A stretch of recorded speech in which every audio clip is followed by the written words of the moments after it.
सूचा सर्वेषु यथा भागमम् अवस्थितः भीष्म एव विकर्षन्तु भवन्तः सर्व एव हि।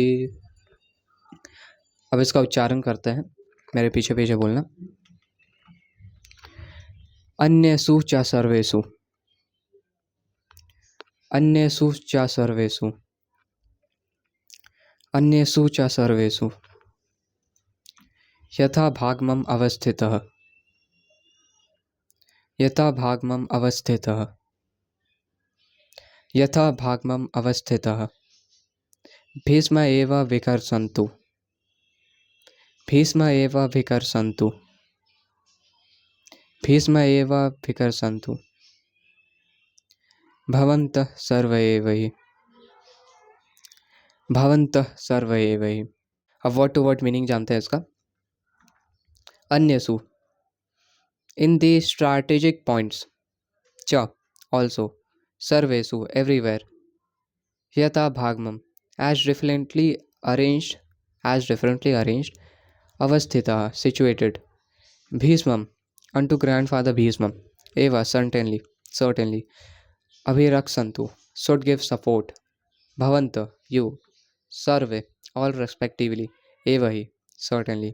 Translation: all of you must now give full support to grandfather Bhishma as you stand at your respective strategic points of entrance into the phalanx of the army। इस वर्ष में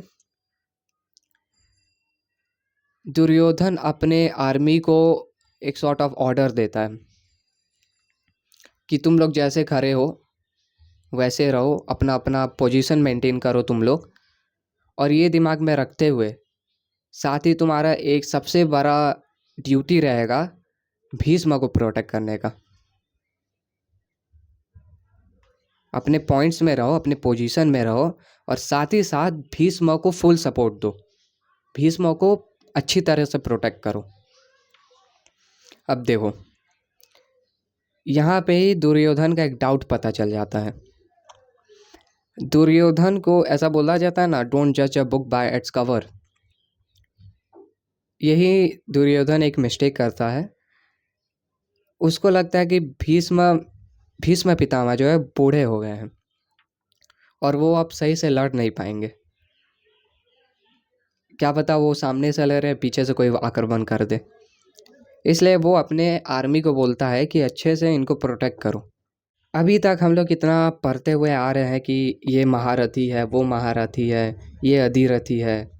जैसे कि इसके पहले वाले वर्स में हम लोग डिस्कस किए है कि भीष्म पितामह जो रहते हैं वो अधिरथी रहते हैं। एक साथ 60,000 लोगों के साथ फाइट कर सकते हैं, 60,000 वॉरियर्स के साथ। उनका परशुराम के साथ फाइट भी हुआ था, 28 डेज तक चला था। उसके बाद दोनों का टाई हो गया। तो इतना द्रोणाचार्य महारथी है, ये भीष्म अधिरथी है। फिर भी इससे हम लोग को एक टीचिंग मिलता है कि तुम कितना भी ज़्यादा अधिरथी हो, तुम कितना भी ज़्यादा ग्रेट हो, कितना भी तुम महारथी हो, अगर तुम किसी भी डिजेनरेट के एसोसिएशन में हो, तब at the end of the day you are going to die. इससे हम लोग एक लाइफ रियलिटी में एग्जांपल ले सकते हैं, एक टीचिंग ले सकते हैं कि तुम जितना भी अपने आप को ग्रेट समझते हो, अगर eight the end of the day अगर तुम फालतू लोगों के साथ, डिजेनरेट फ्रेंड्स के साथ, डिजेनरेट लोगों के साथ घूमते हो, एसोसिएट करते हो, तो that is useless. At the end of the day you are going to die. Main goal, human life का जो मेन गोल रहता है, that is liberating from the cycle of birth and death. 3 types of reality रहता है हम लोग के पास। कैसा 3 टाइप्स ऑफ रियलिटी? जो 3 टाइप में से जो 2 रियलिटी हम बोलने वाले हैं, उसको एक सॉर्ट ऑफ ड्रीम भी समझ सकते हो, सपना। देखो, हम लोग का जो हेड है, जैसे कि हम लोग का यूनिवर्स है, वर्ल्ड है, अर्थ है, सन है, मून है, ये एक यूनिवर्स के अंदर है, राइट। अब हम लोग का ब्रेन को भी समझ सकते हो एक यूनिवर्स, एक अलग वर्ल्ड समझ सकते हो उसको। जब हम लोग सोए हुए रहते हैं और जब हम लोग को सपना आता है तो हम लोग को लगता है अरे यही रियलिटी है। हम लोग को डर लगने लगता है, टेंशन लगने लगता है सपने में। कुछ सपना हो सकता है, भूत वाला सपना हो सकता है। हम लोग को लगता है कि यही रियलिटी है उस टाइम। लेकिन हम लोग सपने से उठते हैं, फिर हम लोग को पता चलता है अरे वो तो सपना था, ये रियलिटी है। वो जो सपना था दैट इज इन्फीरियर रियलिटी। वो भी एक टाइप ऑफ रियलिटी है लेकिन इन्फीरियर। उसके ऊपर वाला रियलिटी क्या है?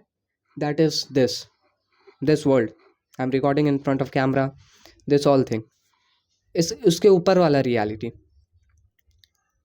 अब सुप्रीम रियलिटी कौन सा है, जो कि टॉप मोस्ट रियलिटी है?